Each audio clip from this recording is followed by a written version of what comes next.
সত্যি বলতে কি, এইরকম হুতিয়া বাপকে জুতোপেটা করলেও কোনো পাপ হবে না।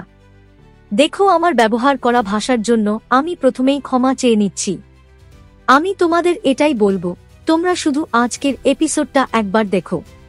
বিশেষ করে চন্দ্র যে অসভ্যতামিতা করছে সেটা একবার দেখো, আর তারপর একবার তোমাদের অনুভূতিগুলো কমেন্ট বক্সে জানিও।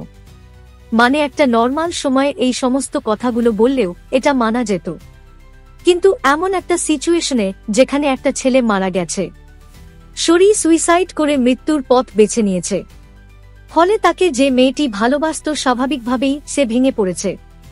কোথায় এই মুহূর্তে তাকে সান্ত্বনা দেব?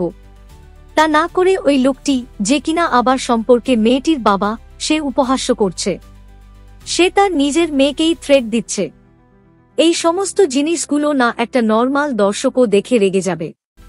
আর আমরা তো প্রতিদিন এই সমস্ত জিনিসগুলো দেখছি, তাহলে জাস্ট ভাবো আমাদের ঠিক কি অবস্থা হবে।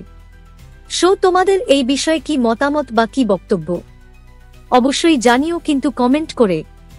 দেখুন চিরসখা প্রতিদিন রাত 9টায় শুধুমাত্র স্টার জলসায়। এইরকম সমস্ত আপডেট সবার আগে পেতে অবশ্যই আমাদের চ্যানেলটি সাবস্ক্রাইব করে নিও।